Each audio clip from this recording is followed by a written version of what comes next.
Well, we're coming into a cycle of elections in Australia in the next 6 months or so. The ACT Territory Government will go to the polls in 2 weeks on Saturday, October 19, for its 25-member Legislative Assembly. They currently have a Labor-Green coalition government. No surprises there from the bubble of bureaucrats in Canberra. Queensland is the next big one the following Saturday on October 26, so we're 3 weeks away from that one. Western Australia goes in March next year, and the federal election has to happen before May, so quite a lot coming in the next 6 months or so. In Queensland, it's a long-term Labor government chasing an unlikely fourth term in office. Labor is looking very unlikely to hold on to power. It would help, though, if Labor Premier Stephen Miles could remember the name of the candidate running in one of the most important seats in this election, the hotly contested rural seat of Mirani. Miles was actually in the electorate in the city of Rockhampton when he forgot the candidate's name.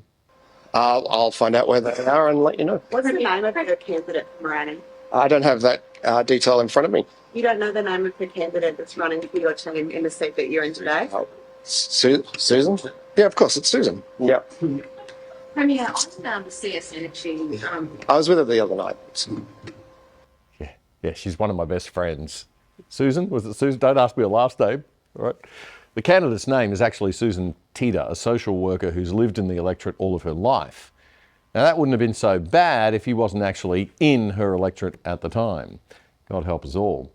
Anyway, Labor's been trying every trick in the book, including a number of what kind of look like election bribes. Are we still allowed to express an opinion like that in Australia? Too harsh? Not bribes? Okay, maybe they're not bribes. Maybe just persuasions. 50-cent public transport fares, $1,000 rebates on electricity bills for Queenslanders. Basically borrowing money that the state doesn't actually have and ploughing it into election time giveaways. Very, very ethical stuff from Labor there. The less informed Queenslanders are falling for it big time. They're not realising that they are the ones ultimately paying for it, or that their kids will be. And the kids themselves don't seem to have a clue and are happy to vote Labor or go even further left and vote Green. There's a few smart ones that watch this show, I know that, but yeah, it's pretty tragic. By the way, check this out. This is fantastic. This, folks, is the brochure that's being dropped in the inner western suburbs, Brisbane electorate of Maiwar for the Greens. Oh, sorry, did I say brochure? I meant tree-killing 20-page booklet. 20 pages, all for the Maiwar incumbent Green MP, Mr. Michael Berkman, who's seeking a third term. Never mind the environmental impact and hypocrisy of this tree killer, but who's paying for all this stuff? Full colour, 20 pages. The Greens candidates are appearing on a lot of billboards around Brisbane too. Someone is funding them handsomely. I don't have a clue who, but I wonder which industry serves to benefit the most from Greens being elected. The windmills in my head are spinning, the solar panels in my brain are lighting up, but I just can't think of what industry might be ploughing money into the Greens. Anyway, it'll probably come to me later in a bright flash of electricity, I'm sure. Anyway, I'm excited to announce that we are launching a special little video podcast on YouTube for the election. We'll be dropping a long-form chat every Sunday night at 7:30 p.m. Eastern Time. All you've got to do is watch.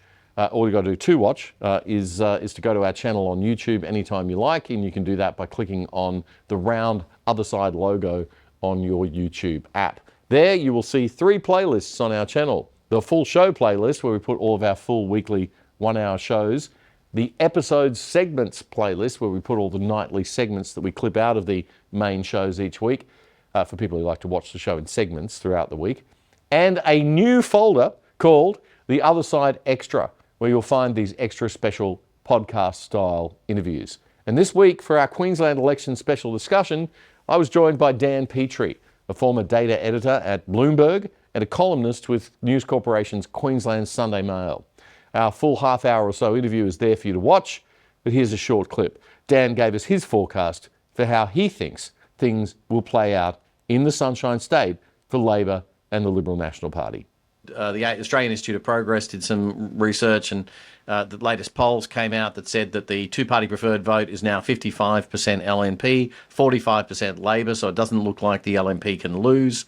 The AIP's research said that they've got to get that 53%, or they're not going to get a majority. If they don't get 53% roughly, they will end up in a minority government.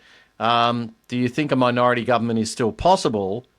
And do you think a minority government is actually all that David Crisafulli and the Liberal National Party frontbench really deserve at this point? I won't be so strident in what they deserve. I'm not saying it. I'm not trying to put words in your mouth then. I I, know my editorialising of my questions. I never do that. This is an opinion show.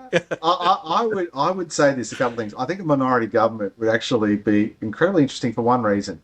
The one bargaining chip, and that have to do with the Catters, right? The one bargaining chip the Catters would have. I'm not sure if they're that keen on this idea, but if they said, we'll give you supply and support and that type of thing, but you have to give us the seventh state referendum, that would be an incredibly energising debate and process to go through, and something I would love to see in my lifetime. Not for any other reason than I think that the states in their current form and federation, that's a debate well worth having, but obviously for another day.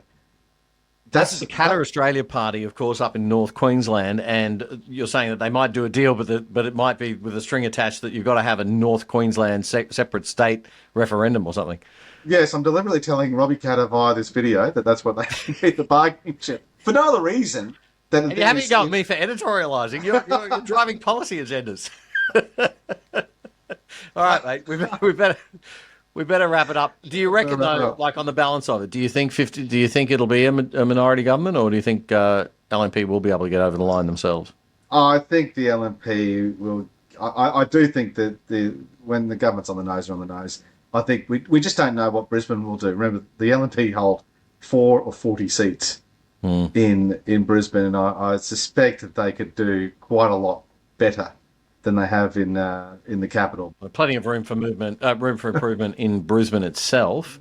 Yes. I don't look at the left side of politics that much, but are there any other seats apart from South Brisbane and Mainland that the Greens could steal from Labor, do you think? Well, I think you have to look at the corridor where there's some polling suggesting that the Health Minister, Shannon Fentiman's in trouble against the possible LNP, but she's out in the outer suburbs. But I think it's those areas, starting to go from Toohey and in the inner city, that go beyond into more the, not Mount Gravatt area, but more the Coorparoo area where Di Farmer is and Balimba.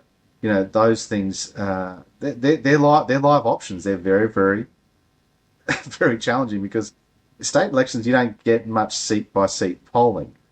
And this will be kind of the wild swing could possibly be on. Yeah. That's Dan Petrie, former data editor at Bloomberg and columnist with the Sunday Mail in Queensland. Our first half-hour interview will be there for you to watch on our YouTube channel under the playlist Other Side Extra on Sunday night. Private internet access is terrific. With all the big government clampdown on online speech lately, you are taking a big risk if you don't have a VPN. That's a virtual private network. And it blocks spying eyes in big government or big corporate from seeing your IP address and hacking into your data. Now, it's super easy and cheap to set it up. It's not technical. Even I could do it. And even if you already have a VPN, you should consider switching to these guys, because since I have had zero reduction in my internet speeds, which was a bit of a problem with the one I was using before. And I don't even have to think about this one. It's just on automatically whenever I turn on my computer. And even better news is that the other side has secured a special deal for you, which will get you set up for 83% off the usual price and with 4 months free. And get this, that brings the price down to less than $3 a month. It is absolutely amazing. So jump on it now, sign up to our special deal, and help support us by supporting our sponsors. piavpn.com/otherside. piavpn.com/otherside. If you like that clip, there's more where that came from in our full show, The Other Side. You can watch it right here, the latest episode. And please subscribe to our channel by pressing the subscribe button right here or down here. And remember to click that notification bell too. It all helps. Join us and become part of the other side.